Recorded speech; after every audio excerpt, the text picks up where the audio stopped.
آپ کو پتا ہے کہ آج شعبان کی 27 تاریخ ہے اور 3 یا 4 دن بعد رمضان المبارک کا پہلا روزہ ہے۔ رمضان المبارک کا چاند کب نظر آئے گا، اس پر ہم نے بات کرنی ہے، اور یہ وہ سوال ہے جو ہم سب کے دماغ میں گردش کر رہا ہوتا ہے، اور ہم ٹی وی سکرینز کے آگے، موبائل سکرینز کے آگے بیٹھے ہوتے ہیں کہ کسی طرح سے کوئی خبر نکلے اور اس پر ہمیں پتہ چلے کہ کب چاند دکھائی دے گا۔ تو اس پر ہم نے بات کرنی ہے جی غلام مصطفیٰ لغاری صاحب ہمارے ساتھ موجود ہیں، سربراہ شعبہ فلکیات اسپارکو سے۔ بہت شکریہ غلام مصطفیٰ لغاری صاحب ہمیں جوائن کرنے کے لیے۔ سب سے پہلے تو یہی سوال ہے جو ہم سب کا ہے، پوری قوم کا سوال ہے کہ رمضان المبارک کا جو چاند ہے وہ کب نظر آنے کا امکان ہے، اور کیا جمعرات کو جیسے ایکسپیکٹ کیا جا رہا ہے پہلا روزہ ہوگا یا پھر جمعے کو روزہ ہوگا پہلا؟ جی بہت شکریہ، آپ نے اپنے پروگرام میں مجھے دعوت دی۔ جیسے کہ رمضان 1447 ہجری کی چاند کی جہاں تک نظر آنے کی بات ہے، تو چاند جو ہے وہ 17 فروری تقریباً پاکستانی معیاری وقت کے مطابق 5:01 پر پیدا ہوگا، اور جو 18 فروری کی شام ہے غروب آفتاب کے وقت تقریباً اس کی جو عمر ہے چاند کی وہ 25.5 گھنٹے ہوگی، اور چاند جو ہے وہ تقریباً 1% سے زائد چمک اس کی ہوگی، اور اسی طرح سے جو ہے چاند جو ہے افق پر غروب آفتاب کے بعد 1 گھنٹے تک موجود رہے گا۔ تو ان سارے پیرامیٹرز کو دیکھتے ہوئے اور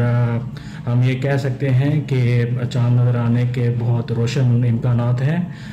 بدھ کے دن، اور پہلا روزے کے جو امکانات ہیں وہ جمعرات کو ہیں، اور جمعرات کو انشاءاللہ پہلا روزہ ہو سکتا ہے، لیکن اس کا جو حتمی اعلان ہے یقیناً رؤیت ہلال کمیٹی کرے گی پاکستان، اور اسی طرح سے جو ہے جو گواہیاں کلیکٹ کی جاتی ہیں اور ان کے بنیاد پہ جو رؤیت کی کا جو فیصلہ ہے وہ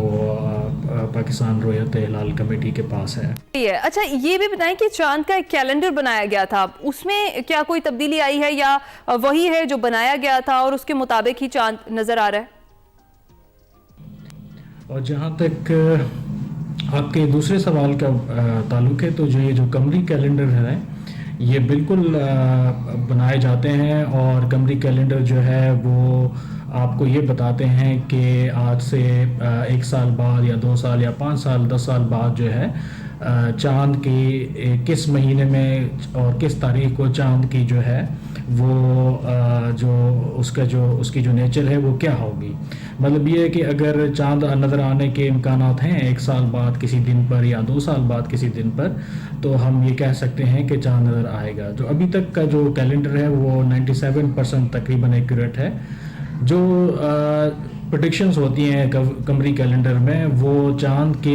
موجود ہونے کی ہوتی ہیں کہ جی چاند موجود ہے، لیکن کیونکہ ہمیں پتہ ہے کہ ہمارا نظام جو ہے وہ رؤیت پہ مبنی ہے، تو جو رؤیت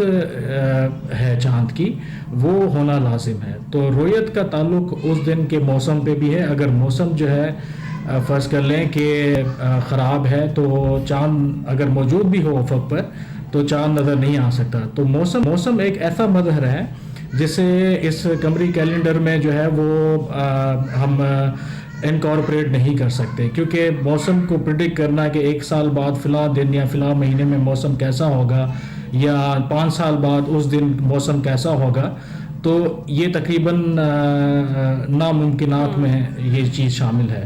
اور سائنسی اعتبار سے بھی۔ تو اس طرح سے ہم جو قمری کیلنڈر بناتے ہیں تو اس میں موسم کا جو ہے وہ پریڈکٹ کرنا 4 سال بعد یا 5 سال بعد بہت مشکل ہو جاتا ہے۔ تو ہم یہ کہہ سکتے ہیں کہ جی اگر چاند نظر آ رہا ہے اس دن میں سے 2 دن پہلے یا 1 دن پہلے اگر موسم کی جو معلومات ہے وہ اگر ایکوریٹ ہوتی ہے ہمارے پاس، اور جو بالکل ہوتی ہے، تو اس حساب سے ہم جو ہے وہ بتا سکتے ہیں کہ چاند کے نظر آنے کے امکانات ہیں یا نہیں ہیں۔ تو یہ ہے اس کا جو ہے قمری کیلنڈر میں جو ایک ڈرا بیک ہے وہ یہ موسم کی صورتحال ہے، جس دن آپ چاند کی جو ہے رؤیت ہونی ہے یا چاند کی جو ہے شہادتیں آنی ہیں، جب رؤیت کمیٹی پاکستان کا جو ہے وہ اجلاس